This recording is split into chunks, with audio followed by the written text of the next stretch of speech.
The cafe glowed with soft lights, but not everyone inside felt warm. Laughter rippled from one table as a man's voice rose, sharp and cruel. Across the room, a father set down his glass, his young son watching with wide, uneasy eyes. The woman at the center of it all kept her head low, her hands shaking as if holding herself together. The father leaned forward, his voice calm but firm, "That's enough. Before we dive in, drop a comment with where you're watching from, and don't forget to subscribe for more stories like this." Let's begin. Friday night heat clung to the windows of Finch and Willow, a trendy Chicago bistro where conversation buzzed. Connor Reed, 38, watched his 8-year-old son, Mason, stack sugar packets into a wobbly tower. At the next table, a blind date collapsed into cruelty. The man leaned back in his chair, voice booming loud enough for the whole cafe. "Look at you, Olivia. 26, still renting, still working some dead-end job. What did you think, that a guy like me would save you?" Laughter flickered from nearby tables. Olivia shrank into her seat, clutching her chipped phone case. "I didn't ask you for anything," she whispered, but her companion only smirked, waving the waiter over as though she were invisible. "You don't belong in places like this," he added, raising his glass so the words carried. "You're just cheap." The word hit like a slap. Heads turned. Some diners hid their smiles behind menus. Mason froze, his eyes wide. Connor felt his stomach knot. This wasn't just rudeness, it was humiliation, performed for an audience. He rose slowly, steady and deliberate. "That's enough," Connor said, his voice calm but sharp enough to slice through the laughter. The man turned, sneering. "And who are you?" Connor didn't blink. "The guy teaching his son how a man should treat a woman." "Olivia, why don't you join us?" The boyfriend scoffed, but Olivia stood, trembling, then gathered her bag. As she slid into the booth beside Mason, the boy nudged his sugar tower toward her. "You can add to it," he said softly. For the first time that night, Olivia's lips curved into a fragile smile. Around them, the cafe's laughter faded to silence, replaced by the uneasy weight of shame. Connor leaned back, steady. Sometimes the loudest lesson wasn't in the insult, but in how someone answered it. The waiter cleared the ex-boyfriend's half-finished drink with a stiff jaw, while whispers rippled through the cafe. Olivia sat across from Connor and Mason, her hands trembling as she adjusted her bag in her lap. "I'm sorry," she murmured. "You didn't have to." "Of course I did," Connor cut in, voice steady. "No one deserves to be treated like that. Especially not in front of a crowd." Mason tilted his head. "My dad says people who laugh at others usually don't laugh much when they're alone." Olivia blinked, then smiled faintly.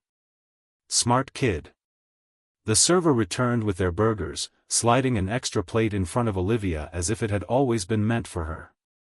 She hesitated, then picked at the fries, her eyes darting between father and son. Connor leaned forward, studying her. "You handled yourself with dignity. That's not easy when someone tries to break it." She exhaled, fingers curling around a napkin. "Dignity doesn't pay rent. And, rent is due." She laughed bitterly at her own words, then quickly wiped at her eyes. Mason, oblivious to her attempt at composure, pushed a crayon across the table. "You can draw on the napkin. That's what I do when I feel bad."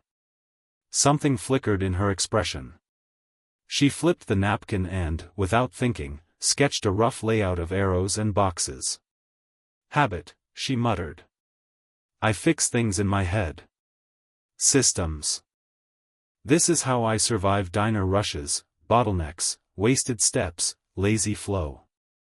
Connor stilled, recognizing not doodles, but a mind seeing order where others saw chaos. "What would you do," he asked slowly, "if a warehouse was choking itself to death?"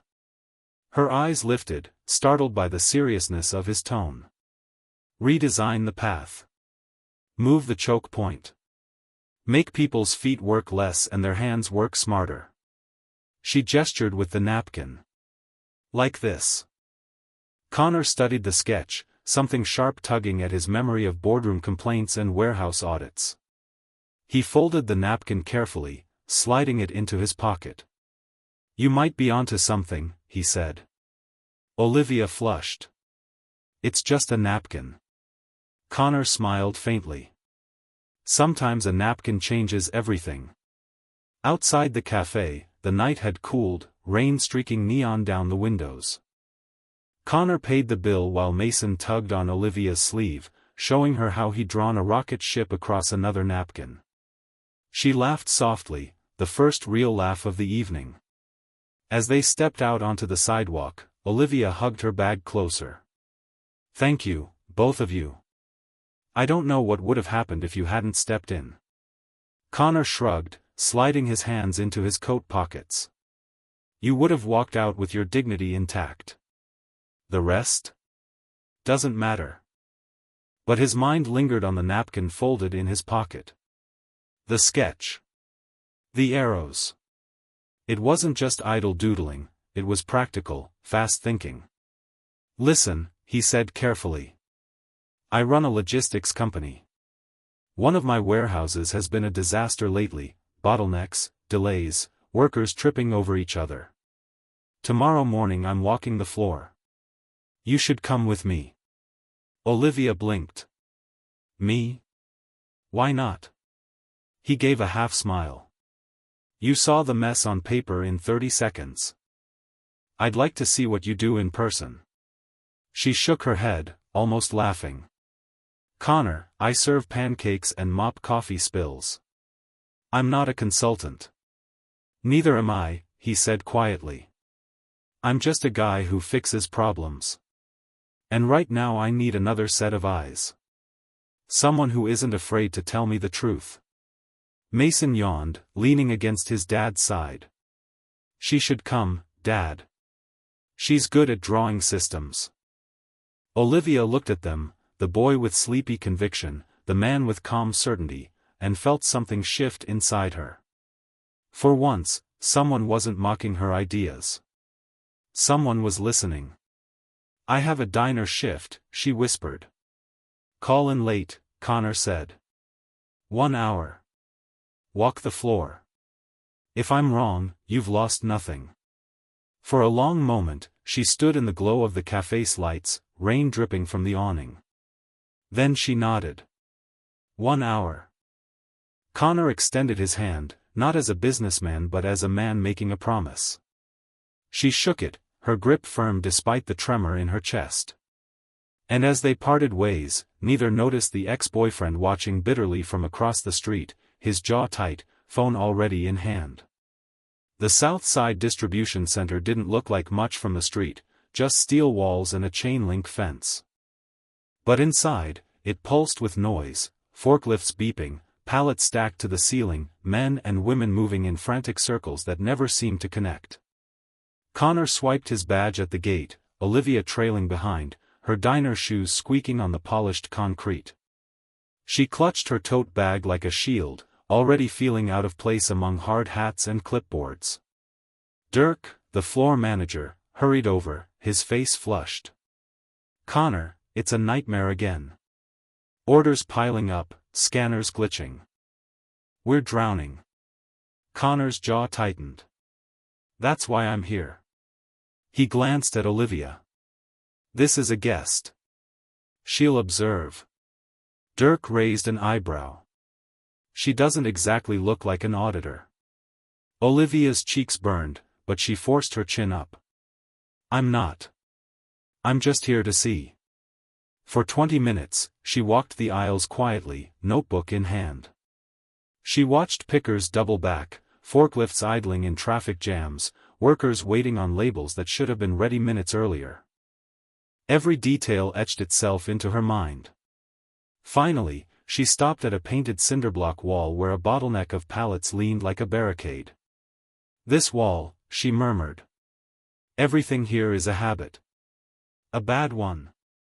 You're making people fight gravity. Dirk frowned. Excuse me, She pulled out her pen and sketched a quick loop of arrows on the notebook. "You're batching wrong. Orders wait here because no one thought to move the scanners closer. You should pace by time, not by task. Cross-dock the fast items, color-code the lanes, shift the high-demand stock to the end caps. Then your people stop sprinting in circles." Dirk blinked. "And you figured all that out in half an hour?"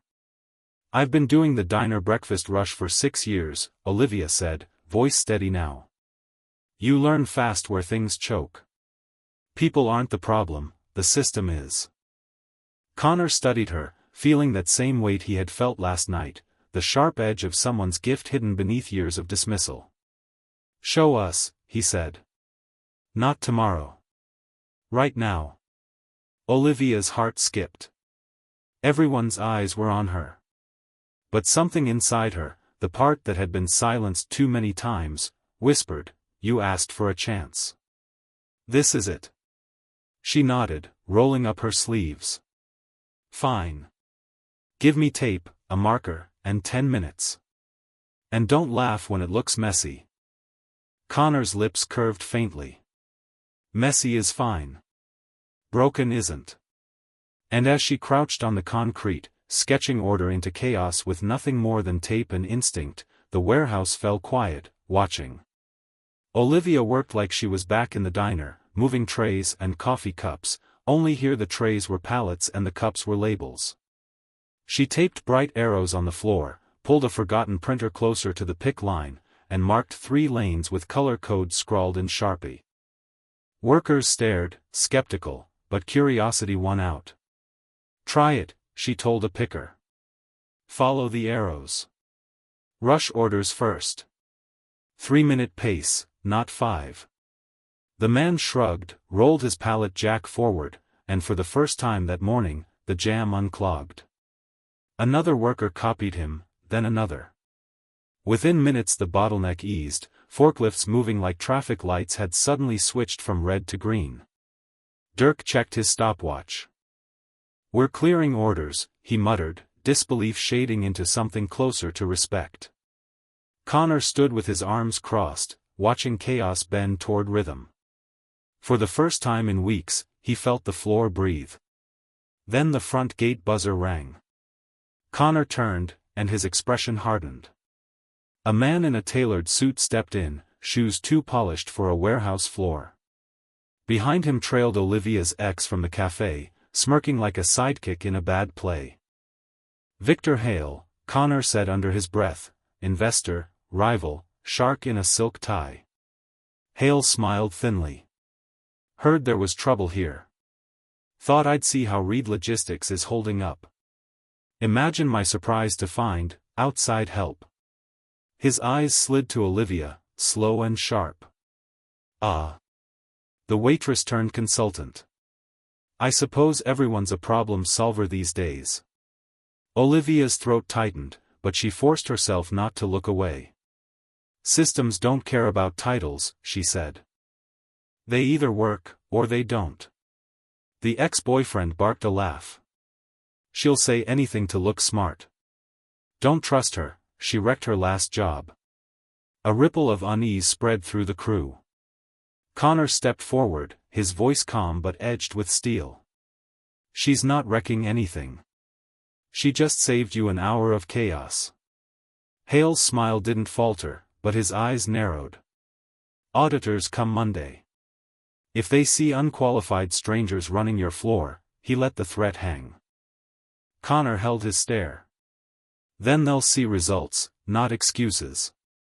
For a moment, silence pressed heavy as the hum of forklifts. Then Hale clapped a hand on his nephew's shoulder and turned. "Enjoy your experiment. Let's see how long it lasts." As they left, Mason's sticky note from last night's homework fluttered out of Connor's pocket. Olivia bent to pick it up, ask why 5 times. She smiled faintly, then looked up. "Don't worry," she said. "The system's stronger than their noise." Connor nodded, though he knew one truth: Monday wasn't the real test. The real test had already started. By noon the floor moved smoother than it had in months. Workers joked as they pushed pallets, Dirk barked less, and even the carrier rep looked grudgingly impressed. Connor allowed himself a rare luxury, coffee. Then the monitors lit up red. Scanners failed one after another, labels spat out gibberish, and orders stalled mid-pick. The rhythm collapsed like a song cut mid-verse. Dirk cursed. "It's the network again." Connor's stomach sank. They'd patched that vendor mess last week. Too soon for another collapse. "Call IT, he snapped, though he already knew the hold music would eat hours they didn't have. But Olivia was already crouched by a switch box, her brow furrowed. "This isn't the network. It's the map." "The what?" Dirk asked. "The switch map. Somebody shuffled the ports and renamed them. It looks like human error, but it's sabotage. Designed to make your system choke." Connor's jaw tightened. He thought of Hale's smug smile an hour earlier. "Can you fix it?" Olivia's fingers flew over cables, tracing the mess like a surgeon with nerves of steel. "Print one label," she called. A packer hit the button, the printer screamed nonsense. She swapped 2 lines, toggled the switch. Again. This time the label slid out clean. Dirk's eyes widened. "How did you?" "Diner instincts," Olivia said dryly. "When the grill shorted out, I learned fast which wires mattered." Within minutes she rebuilt the map with masking tape and a Sharpie, labeling ports in plain English no saboteur could disguise without being obvious. The monitors calmed. The floor roared back to life. Celia, a veteran picker, shook her head in awe. "Girl, you just made tech support look like amateurs." Connor took a long breath, his pulse steadying. But through the office glass, he spotted Hale, hands clasped behind his back, watching. The man didn't flinch when their eyes met. He only smiled, as if every step forward was still part of his plan. Connor reached for the intercom, voice carrying across the warehouse. "Whatever broke, we fixed. Whatever comes Monday, we meet it together." The crew cheered. Hale turned away. But Connor knew it wasn't over. Not by a long shot. The warehouse was still buzzing from Olivia's quick fix when a new voice cut through the noise. "Reed?" Connor turned. A woman in a city inspector's jacket stood at the entrance, clipboard under one arm. Her expression was all business. "Unannounced pre-audit. We had an anonymous complaint about unsafe practices and unqualified personnel interfering with operations." The crew stilled. Everyone knew what anonymous complaint meant. Hale had fired his next shot. Connor wiped his palms on his jeans and strode forward.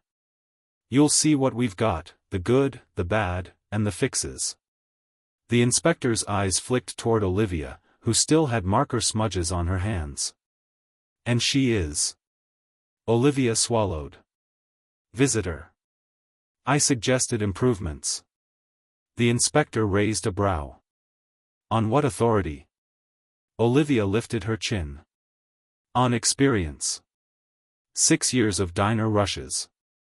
You learn bottlenecks or you drown." A pause, then, unexpectedly, the inspector's mouth twitched.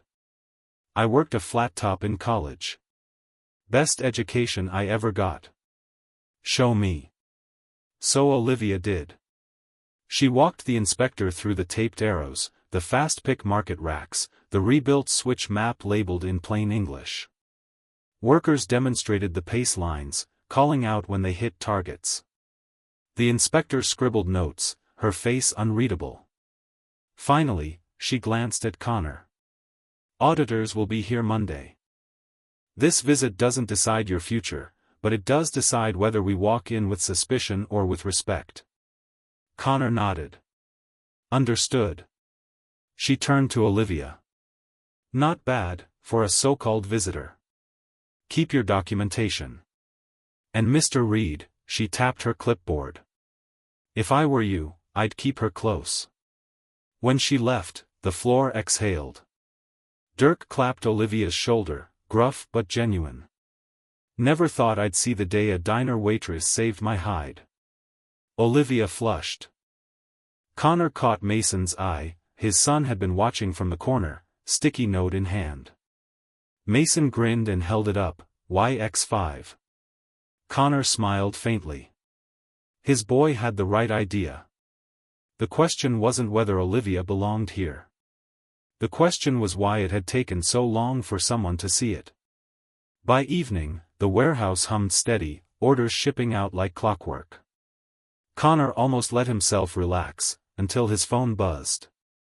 A notification: CEO seen cozy with mystery woman during operations meltdown. Beneath it, a grainy photo of him, Olivia, and Mason at Finch and Willow. The caption dripped poison: Reed brings in consultant while company burns. The post spread fast, hashtags multiplying. Some called Olivia a fraud. Others claimed she was Connor's secret girlfriend. The cruelest comments dragged Mason's name into it. Connor's stomach clenched. Hale didn't need facts, just doubt. And doubt spread faster than truth. Olivia stood beside him, pale as the screen light. I should go. If they think I'm... You're not leaving, Connor said firmly. You've done more for this place in a day than some people do in years. Don't let a lie decide your worth. Mason, sitting cross-legged on a pallet, looked up. Dad, she fixed the whole floor. Why would people say bad stuff if it's not true? Connor crouched, meeting his son's eyes. Because sometimes, buddy, people are scared of the truth. And when they can't break the system, they try to break the person. Olivia swallowed hard, tears threatening. I can't drag your company into my mess. Connor shook his head. This isn't your mess. It's Hale's smear. And we're not going to play his game. He typed a single post on the company account: we don't fight lies with noise. We fight them with results. See you Monday. When he set the phone down, he saw Olivia staring at him, not with gratitude, but with something heavier. You're not scared? She asked. Of Hale? Connor said. No. Of failing my people? Every day. But I'll tell you a secret, he nodded toward Mason. The trick is to let someone smaller remind you why you keep going. Mason grinned, holding up his latest sticky note: be kind / be clear. Olivia laughed, shaky but real. For the first time, the smear didn't feel like the end. It felt like a test, one she might actually survive. Monday dawned gray and heavy, the kind of Chicago morning that smelled of rain before it fell. Trucks lined up outside Reed Logistics, carriers waiting with crossed arms. Inside, the crew moved like clockwork, nervous energy buzzing under every word. Connor gathered them near the dock doors. No speeches. Just this: thank you. Whatever happens today, we face it together. Then the inspectors arrived, 2 of them this time, clipboards ready, pens already poised like scalpels. And trailing in their wake, smiling like a man who'd already won, came Victor Hale. Brent, the smug ex-boyfriend, lurked just behind him. The walk-through was brutal. Inspectors timed pics, checked safety logs, questioned workers. They paused at Olivia's taped arrows, raised brows at the sharp-labeled switch box. She's not certified, Hale said smoothly. Unqualified interference in regulated processes. That's grounds for. Hold on, the lead inspector cut in. She pointed to the pacing line. Explain this. Olivia stepped forward, palms damp but voice steady. We measure flow in minutes, not tasks. 3-minute pace keeps orders moving without bottlenecks. People aren't rushing blindly. They're breathing. Workers demonstrated. Orders slid into pack stations on time, labels clean.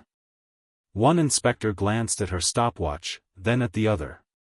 both scribbled notes.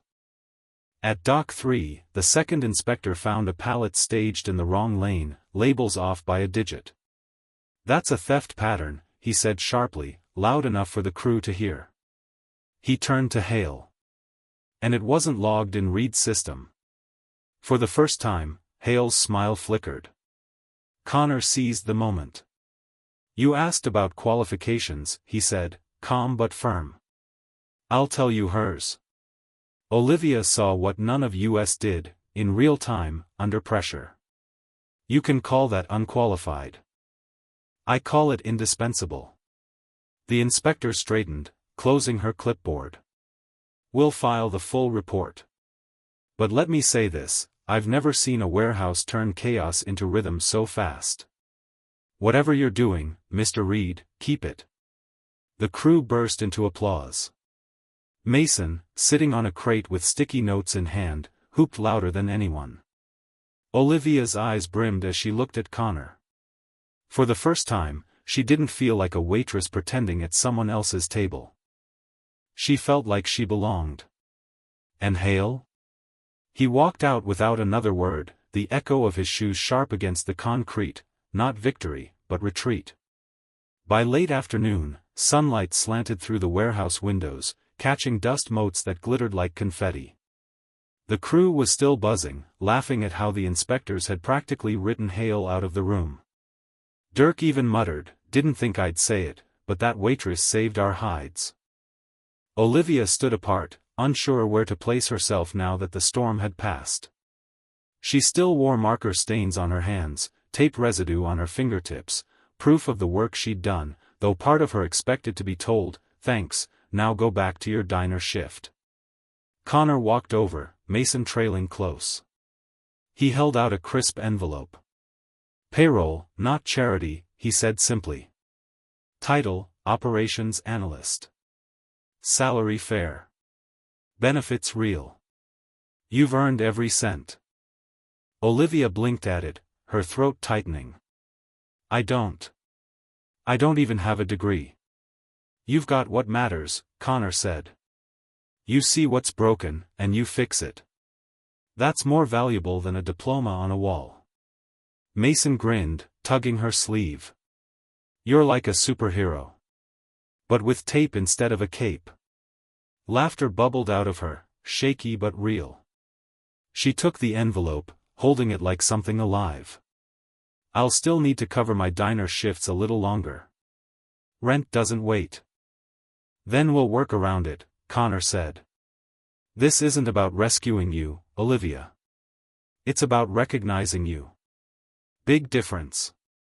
The weight she'd carried, years of dismissal, small humiliations, the echo of men who told her she was less, began to crack. In its place rose something new, dignity. The crew clapped as she stepped onto the dock, sunlight warming her face. Mason cheered like a stadium of one. Even Dirk gave a nod. Outside, the smear posts fizzled into irrelevance, replaced by a photo someone else had snapped, Olivia kneeling beside Mason, showing him how to mark a pace line. The caption read, "This is Chicago. We fix what breaks. And we pass it on." Connor watched her, his chest loosening for the first time in weeks. He didn't know what tomorrow held, for his company, his son, or for this woman who'd stepped into their lives by accident. But he knew this: kindness had changed the air, and honesty had changed the story. And as Olivia walked out into the sunlight, no longer the humiliated woman from the café but someone with a purpose, Mason whispered to his dad, "She's family now, isn't she?" Connor smiled. "Maybe, buddy. Maybe." Thanks for watching. Like and subscribe for more stories that stay with you.